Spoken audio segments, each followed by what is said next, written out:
आता फक्त किती न एवढंच निकालात बघायचं आहे. बाकी सगळं काम झालंय. का?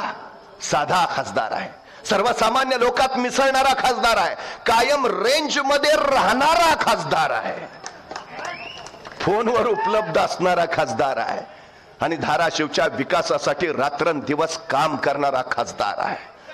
सगळ्यात महत्वाची गरज आहे ती आहे आम्हाला उद्याच्या भविष्यासाठी ओमराजे निंबाळकरांना संसदेत पाठवणं ही उद्याच्या देशाच्या भवितव्याची सगळ्यात मोठी गरज आहे. नाहीतर सध्या परिस्थिती फार विचित्र आणि वेगळी झालेली आहे. आपण कधीतरी शांतपणे या सगळ्या गोष्टींचा विचार करायला हवा.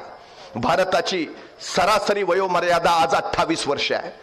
म्हणजे देशातले निम्मे लोक 28 वर्षाच्या आत आहेत आणि निम्मे लोक 28 वर्षाच्या पुढे आहेत. 15 ते 18 या वयोगटामध्ये देशात 10 कोटी मुलं आहेत आणि 15 वर्षाच्या आत 36 कोटी मुलं आहेत. म्हणजे 46 कोटी मुलं फक्त 18 वर्षाच्या आत आहेत. ही 46 कोटी मुलं ठरवणार आहेत उद्या देशाचं भविष्य काय असेल. ही 46 कोटी मुलं ठरवणार आहेत उद्या देशाची अर्थव्यवस्था कशी असेल. ही 46 कोटी उद्या आमच्या देशाला महासत्ता बनवणार आहेत. पण हे उद्या सगळं बनवायचं असेल तर या मुलांकडे आमचं लक्ष आहे का? त्यांच्या शिक्षणाची व्यवस्था मी केली आहे का? शिकलेल्या मुलांना रोजगार आम्ही उपलब्ध करून दिलाय का? त्यांच्या बुद्धी संपदेचा, मनुष्य संपदेचा देशासाठी योग्य वापर होतो आहे का? हे बघणं सगळ्यात मोठी आमची जबाबदारी आहे. आज परिस्थिती काय झाली आहे, काय अवस्था इथल्या शेतकऱ्यांची. स्वतःच्या रानात काम करणारा, घामानं नितळणारा शेतकरी त्याच्या पोराबाळांना शाळेत पाठवू शकतो, त्यांना तो शिकवू शकतो, तेवढी संपत्ती त्याच्याकडे आहे. काय परिस्थिती आहे इथली?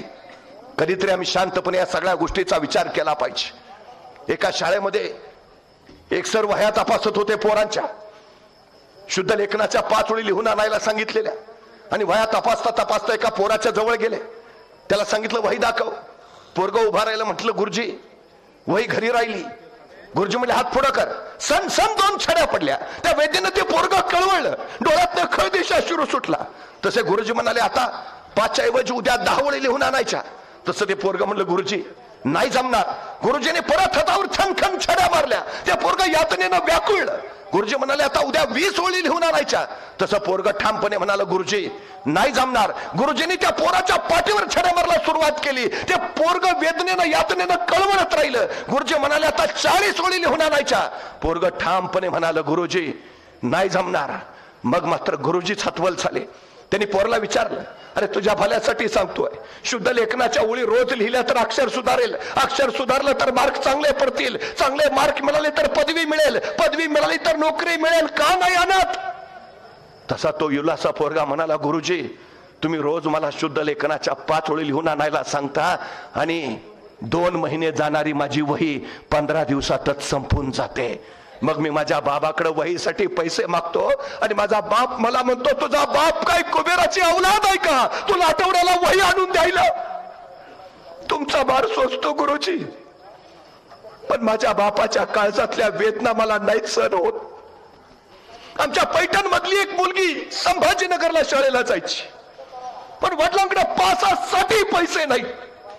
मागावी तर मागावी कसे? वडिलांची परिस्थिती सगळी माहिती आहे. पैठणवरनं रोज छत्रपती संभाजीनगरला जायची, पण वडिलांची अवस्था बघितली शेवटी तिने स्वतःच आत्महत्या करून घेतली.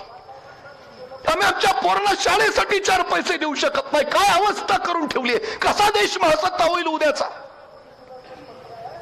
आता तर 20 पेक्षा कमी संख्या असणाऱ्या शाळा बंद करायचा घातकी निर्णय या सरकारने घेतला.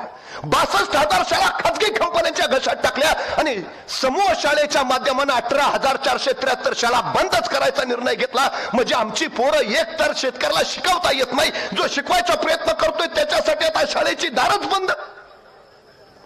कशी घडतील पोरं ही आमची? 70% लोक या देशातली शेती करतात. त्या जगाच्या पोशिंद्याची अवस्था नेमकी कशी आहे आज?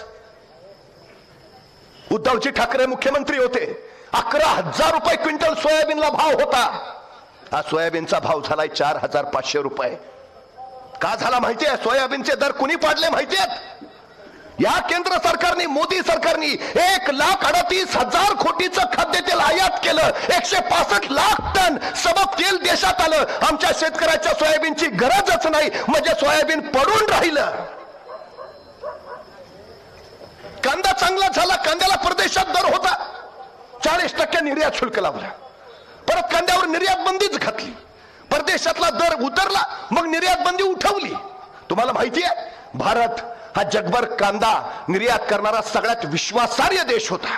पण केंद्र सरकारच्या धोरणामुळे भारतातल्या शेतकऱ्यांचा कांदा परदेशात गेलाच नाही. सबब जगानं पाकिस्तानचा कांदा विकत घेतला. हे केंद्र सरकार कुणाचं भलं बघतंय, भारतातल्या शेतकऱ्यांचं का पाकिस्तानच्या शेतकऱ्यांचं? आमच्या शेतकऱ्याला कांदा परदेशात पाठवून न दिल्यामुळे जगानं पाकिस्तानचा कांदा घेतला, त्यांचं भलं झालं. तुम्हाला माहिती आहे, पूर्वी असं म्हणत होते की 1 क्विंटल कपाशी आणि 1 तोळा सोनं यांचा दर एकच होता. एकच होता दर.